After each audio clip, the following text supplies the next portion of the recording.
Hello student, welcome to my channel learning Pathshala. आज हम करेंगे एक्सरसाइज 3.3 का क्वेश्चन नंबर 7।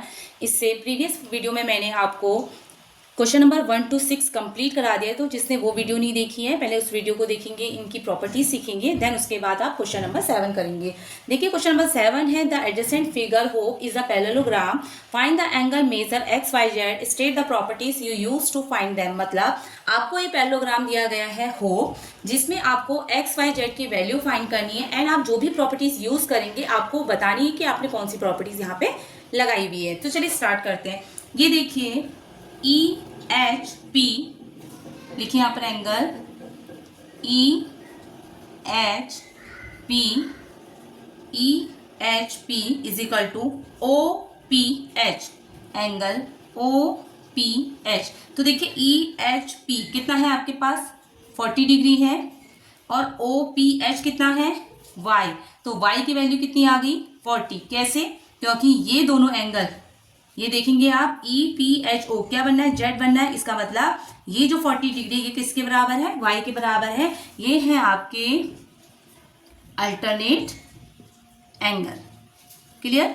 चलिए तो y की वैल्यू हमारे पास 40 डिग्री आ गई। अब आप ये देखेंगे ये आपका क्या है पी ओ ए, आपके पास कितना है 70 है। अगर हम इसकी वैल्यू फाइंड कर लें, अंदर वाले की इंटरनल वाले की वैल्यू फाइंड कर लें तो हमारा क्या हो जाएगा, हम उससे x की वैल्यू फाइंड कर सकते हैं। अब देखिए कैसे होगा, ये देखो एच ओ ए ये क्या है ए लीनियर पेयर है, तो क्या करेंगे P O H angle P O H plus P O A angle P O A is equal to क्या है 180 डिग्री। कैसे?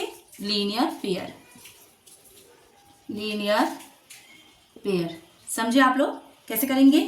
P O H plus P O A is equal to कितना हो गया 180 डिग्री।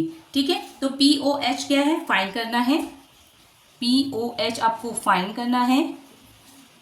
पी ओ ए कितना दिया external angle आपको 70 degree दिया है, इक्वल में 180 डिग्री।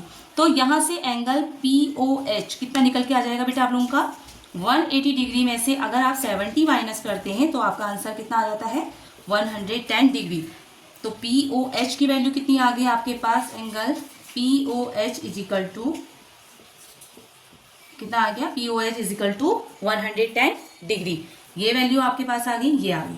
अगर आपके पास पी ओ एच मतलब ये आपके पास 110 डिग्री आ गया, तो देखिए ये एंगल और एक्स ये क्या है अपोजिट एंगल है, तो ये इक्वल होंगे। तो आप क्या कर सकते हैं P O H angle P O H is equal to P E H angle P E H, और पी ई एच कितना है आपके पास x, तो यहाँ से x की वैल्यू कितनी फाइंड आ गई, पी ओ एच कितना है कितना निकला था आपका 110 डिग्री, तो x की वैल्यू कितनी आ गई आपके पास 110 डिग्री।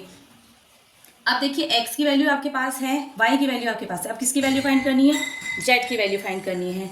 तो z की वैल्यू कैसे निकलेगी, देखिए पी एच ओ ये क्या है, जब आपने एच पी ए डायगोनल रखा तो आपका ये एक एंगल बन गया, क्या एंगल बन गया आपका पी ओ एच। अब आपके पास देखिए ये 110 डिग्री आया, ये 110 डिग्री आया, y आपके पास कितना आया है 40 डिग्री आया है, y 40 डिग्री आ गया, ये आ गया, तो हम यहाँ से z की वैल्यू फाइंड कर सकते हैं। तो आप लिखेंगे क्या लिखोगे बताओ, आप लिखिए P H O angle P H O plus H O P angle H O P plus O P H क्या है, जो एंगल होता है उसमें तीनों मतलब एक जो ट्राइंगल बनता है उसमें तीनों एंगलों का सम क्या होता है इक्वल्स टू 180 डिग्री। ठीक है, एक ट्राइंगल के तीनों एंगलों का सम कितना होता है 180 डिग्री। तो हमने क्या कर दिया पी एच ओ कितना है आपके पास z है और एच ओ पी कितना है 110 डिग्री है, और नेक्स्ट क्या है ओ पी एच मतलब y, और y की वैल्यू कितनी दी है आपके पास 40 डिग्री है, इक्वल में कितना हो गया 180 डिग्री। अब देखिए अब हम क्या करेंगे z प्लस, यहाँ पे जगह नहीं हो रही तो मैं इधर लिख देती हूँ, z प्लस 110 एंड 40 कितना हो गया आपके पास 150 डिग्री इक्वल में कितना हो गया 180 डिग्री। अब आप जेड की वैल्यू कैसे फाइंड करेंगे, 180 में से 150 को क्या कर देंगे, माइनस कर देंगे, तो कितनी आ जाएगी वैल्यू आपकी 30 डिग्री। तो जेड की वैल्यू कितनी आ गई आपके पास 30 डिग्री, वाई की वैल्यू 40 एंड एक्स की value 110 degree. I hope question number 7 आपको क्लियर हो गया होगा। नोट डाउन कर लीजिए आप लोग इसको, उसके बाद मैं क्वेश्चन नंबर 8 आपको करवाऊंगी। क्वेश्चन नंबर 8 है the following figures GUNS and RUNS are parallelogram, find X and Y length are in centimetre. देखिए आपको दो पैरेललोग्राम दिए गए हैं, एक गन्स एंड रन्स, इसमें आपको एक्स एंड वाई की वैल्यू फाइंड करनी है और जो लेंथ आपको दी गई है वो सेंटीमीटर में दी गई है। तो देखिए पहले फर्स्ट वाले फिगर को कंप्लीट करते हैं। फर्स्ट वाले फिगर जो गन्स है इसमें हम पहले वैल्यू फाइंड करेंगे। तो हमें क्या गिवन है, given guns are parallelogram। Okay, now हम ये कह सकते हैं कि S G is equal to N U, S G equal N U, कैसे, अपोजिट साइड्स आर इक्वल।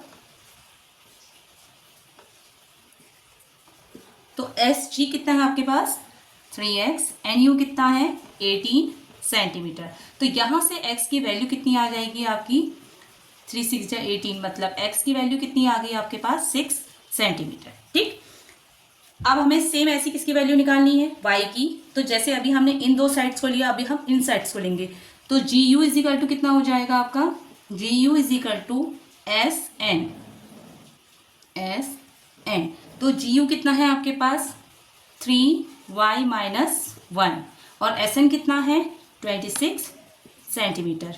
तो 3y ऐसी रहा, माइनस का y इक्वल के इधर आके कितना हो जाएगा 26 plus 1 equals to 27 centimetre. Okay, now 3 से हम इसको कट करेंगे तो कितना हो जाएगी y की वैल्यू 3 9 जा 27, तो y की वैल्यू कितनी आ गई आपके पास 9 सेंटीमीटर। आई होप ये क्वेश्चन आपको क्लियर हो गया होगा। कुछ नहीं करना है, अपोजिट साइड्स आर इक्वल, इसमें भी ये लिख दीजिएगा अपोजिट साइड्स आर इक्वल। जिसने प्रॉपर्टीज नहीं पढ़ी है प्रॉपर्टीज पढ़ लीजिएगा, पहले आ गई है वो वीडियो, उसको देख लेना। तो ये नोट डाउन कर लीजिए। इसके बाद हम सेकंड वाले फिगर को करते हैं। तो जो सेकंड फिगर है वो है रन्स। तो इसमें कहा गया है रन्स आर पैरेललोग्राम, तो सेम हम लिख देते हैं यहाँ पे गिवन रन्स आर पैरेललोग्राम। ठीक, ये हो गया। तो इसमें देखिए आपको डायगोनल दिए गए हैं S U and R N. अब डायगोनल में हमने क्या बोला था, डायगोनल क्या करते हैं बाइसेक्ट ईच अदर करते हैं। ठीक है, तो इससे क्या हो जाएगा, जहां पर ही बाइसेक्ट करें इस पॉइंट को आप ओ ले लीजिए। तो हम इसमें बोल सकते हैं R O is equal to O N, R O is equal to O N. कैसे हम बोलेंगे कि जो बाइसेक्ट हैं, जो डायगोनल है वो बाइसेक्ट कर रहे हैं एक दूसरे को, तो इसलिए क्या होगा R O is equal to O N हो जाएगा। आर ओ की वैल्यू कितनी दी गई है आपको 16 सेंटीमीटर एंड ओ एन कितना दिया गया है x प्लस वाई। ठीक है, अभी देखिए हमें ना x की वैल्यू पता है ना y की, तो इसको इक्वेशन 1 मारकर यहाँ पर छोड़ दीजिए। नेक्स्ट इसको कर लेते हैं हम S O is equal to O U. ठीक, ओ यू, तो एस ओ कितना है हमारे पास 20 सेंटीमीटर, ओ यू कितना है y प्लस 7। तो यहाँ से हम ऐसे लिख सकते हैं 27 को उधर भेज देंगे माइनस में, क्योंकि यहाँ प्लस में इक्वल के उधर जाके माइनस हो जाएगा। तो y की वैल्यू आपके पास कितनी आ जाएगी, 20 में से 7 माइनस किया तो 13 सेंटीमीटर आपकी y की वैल्यू आ गई। तो y की वैल्यू जब आपके पास आ जाएगी तो इसको आप इक्वेशन फर्स्ट में रख सकते हैं। तो जब हम इसको इक्वेशन फर्स्ट में रखेंगे तो देखिए 16 centimetre is equal to X plus Y की जगह पर 13 सेंटीमीटर रख दीजिए। तो 16 सेंटीमीटर इधर ही रहा, 13 माइनस में चले जाएगा उधर। ठीक है, इक्वल x। तो x की वैल्यू कितनी आ जाएगी, दोनों को माइनस करेंगे तो 3 सेंटीमीटर। तो x की वैल्यू आपके पास आ गई 3 सेंटीमीटर एंड y की वैल्यू आ गई 13 सेंटीमीटर। आई होप 8 के जो दोनों क्वेश्चन थे गन्स एंड रन्स, जो दोनों पैरेललोग्राम थे, वो आपको क्लियर हो गए होंगे। Question number 7 and 8 I think आप लोगों को अच्छे से क्लियर हो गया होगा। वीडियो अच्छी लगी तो प्लीज़ वीडियो को लाइक शेयर और चैनल को सब्सक्राइब जरूर करें। मिलते हैं नेक्स्ट वीडियो में। Thank you.